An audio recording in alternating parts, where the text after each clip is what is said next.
नमस्कार साथियों, आपका भाई बेटा विधायक नीरज शर्मा, NIT 86 फरीदाबाद। बड़े दुख की बात है, पता चला कि जो खोरी गांव के अंदर भूमाफियाओं ने, शासन प्रशासन ने आतंक मचाया, जिसकी वजह से माननीय सर्वोच्च न्यायालय का आदेश आया। एक भाई की जिंदगी खत्म हो गई, उन्होंने आत्महत्या कर ली। मैं चंडीगढ़ आया हुआ हूं। इस कड़ी में मैंने माननीय मुख्यमंत्री जी से भी मुलाकात की, उनको भी मैंने खोरी के बारे में बताया और उनसे मैंने अपील भी की कि सर्वोच्च न्यायालय का आदेश है, आप इन गरीब मजदूर प्रवासी लोगों के पुनर्वास के लिए कोई ठोस योजना बनाएं। कुछ उनमें से लोग ऐसे हैं जो हरियाणा के निवासी हैं, कुछ दिल्ली सरकार के निवासी हैं, उनकी वोटें दिल्ली की हैं, आधार कार्ड दिल्ली की हैं, और बिना राजनीति के हरियाणा सरकार, दिल्ली सरकार आपस में बैठे अपनी अपनी जिम्मेदारी ले और जो व्यक्ति जहां का नागरिक है या जो वहां पर रह रहा है उन सबको पुनर्वास किया जाए। दूसरा, सरकार को कभी भी जनता के संग दोहरे मापदंड नहीं रखने चाहिए। एक तरफ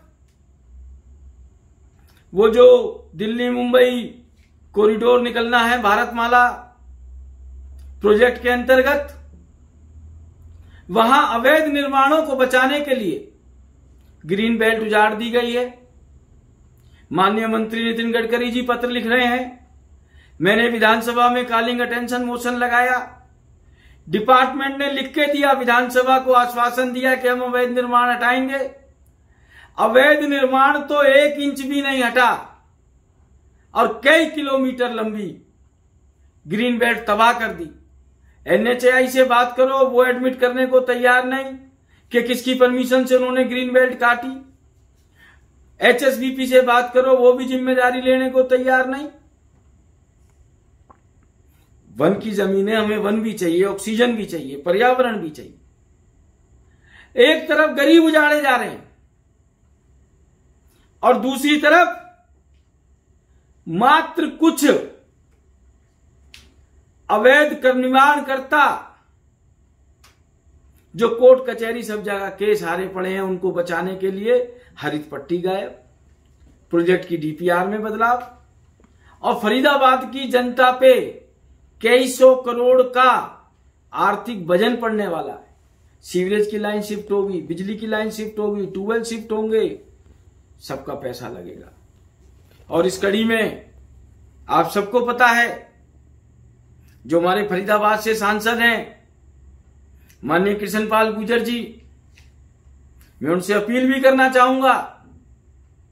ये सौभाग्य है फरीदाबाद का कि वो भारत सरकार में मंत्री हैं, मंत्री भी सामाजिक न्याय एवं अधिकारिता मंत्रालय, और फरीदाबाद में लोग उनको फरीदाबाद के मुख्यमंत्री के नाम से भी जानते हैं। माननीय कृष्णपाल जी तुरंत भारत के प्रधानमंत्री जी से बात करें, क्योंकि सुप्रीम कोर्ट के निर्णय के ऊपर सिर्फ अध्यादेश आ सकता है कि मेरी लोकसभा का मसला है, मेरे लोगों का मसला है। और हरियाणा सरकार सबसे पहले, मैंने पहले भी ये बात कही है, पत्र भी लिखा है, सरकारी महकमा बिजली बोर्ड कैसे लाइट चल रही थी, थाना चौकी सूरजकुंड थाने के अंदर आप एक बोर ठीक कराना जाओ, पुलिस आ जाती है, इतनी चौकस रहती है पुलिस। इतने हजार लोग कैसे बच गए? हर जगह गरीब का आशियाना ही क्यों उजड़ता है? ये जितने बड़े बड़े फार्म हाउस हैं, 5 स्टार होटल हैं, इनकी तरफ शासन प्रशासन कोई क्यों नहीं देख रहा है? क्या ये वन की जमीन नहीं है? क्या ये साम्राज्य जमीन नहीं है? क्या यहां जितने निर्माण हैं सारे वैध हैं? सिर्फ गरीब के ऊपर ही कुलाड़ा क्यों चल रहा है?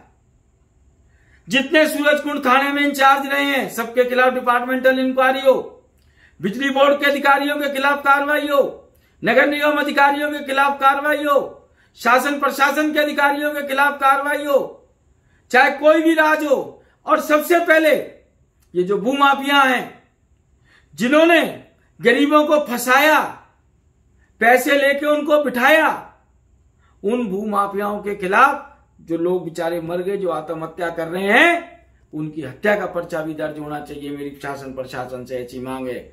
और मैं इसके साथ साथ एक बात और कहना चाहता हूं, 2014 से पहले मेरी NIT 86 सुरक्षित थी, सेफ थी। 2014 तक किसी भूमाफिया की हिम्मत नहीं हुई NIT 86 में घुसने की। आज मैं देख रहा हूं खेड़ी गुजरान की जमीन, पंचायत की जमीनों पे गरीब आदमियों को बिठा दिया है।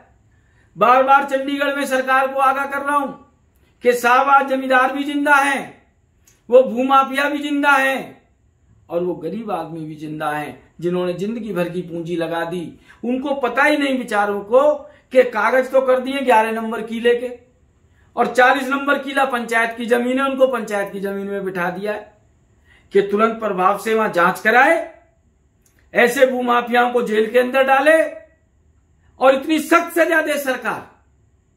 चाहे भूमाफिया हो, चाहे पंचायत डिपार्टमेंट के अधिकारी हो, चाहे पंच सरपंच हो, ये एक नाजीर बन जाए कि कोई भूमाफिया गरीब की तरफ निगाह ना उठा सके, गरीब का पैसा ना हड़प सके। ऐसा ही गोची गांव में हो रहा है। अरे अपने प्लॉट लेके जमीन खरीद लो, बिजली डिपार्टमेंट कनेक्शन नहीं देता। आज इन सब जगह बिजली का कनेक्शन है, इसकी जांच होनी चाहिए, किस अफसर ने कनेक्शन दिया। गोची में वक्फ बोर्ड की 4.5 एकड़ जमीन थी 2014 से पहले, आज 100-200 गज जमीन बची है। कच्ची पर्चियों पे लोगों ने कंस्ट्रक्शन कर ली। और मैं उन भाइयों से भी अपील करना चाहता हूं, भाइयों जिसको पैसे दिए हैं अपने पैसे वापस ले लो। 10-20 साल में वो आदमी मर गए, आपके पैसे भी जाएंगे, जमीन भी जाएंगे। ये खोरी गांव का उदाहरण आपके आगे है। ऐसे ही गोची गांव में कस्टोडियन की जमीन में हो रहा है, तालाब की जमीन में हो रहा है, हड्डा रोड़ी की जमीन में हो रहा है। और शासन प्रशासन में ऐसा कोई व्यक्ति नहीं, फरीदाबाद से लेकर चंडीगढ़ तक, जिसके संज्ञान में ये बात ना हुई हो। पर इन भूमाफियाओं के हाथ इतने बड़े हैं, और मैं बड़े दुख के साथ कह रहा हूं कि 2014 के बाद ये भूमाफिया दिन दुगनी रात चौगनी तरक्की कर रहे हैं, गरीबों को लूट रहे हैं, शोषण कर रहे हैं। तुरंत प्रभाव से सरकार को इन पे कार्रवाई करनी चाहिए। और अंत में मैं फिर पुनः एक बात कहना चाहूंगा कि हरियाणा सरकार, दिल्ली सरकार आपस की राजनीति सब छोड़ के, जिस भी भूमाफिया ने खोरी जमालपुर में किसी भी गरीब आदमी का 1 रुपया खाया है, उसको सख्त से सख्त सजा दो और इन लोगों के पुनर्वास की व्यवस्था करो। 2 से 2.5 हजार फ्लैट मेरी डबुआ कॉलोनी में पड़े हैं, वहां पर भी सरकार चाहे इनको बसाए, और भी बहुत सी जगह है फरीदाबाद में। क्योंकि देश के प्रधानमंत्री माननीय नरेंद्र मोदी जी ने कई बार कहा है कि मेरा सपना है 2022 तक हर व्यक्ति को अपना घर मिले, और एक तरफ यहां हम घर उजाड़ने की बात कह रहे हैं। इन्हीं सब बातों के साथ आपका बहुत बहुत धन्यवाद। आपका भाई, आपका बेटा विधायक नीरज शर्मा, NIT 86 फरीदाबाद। जय हिंद,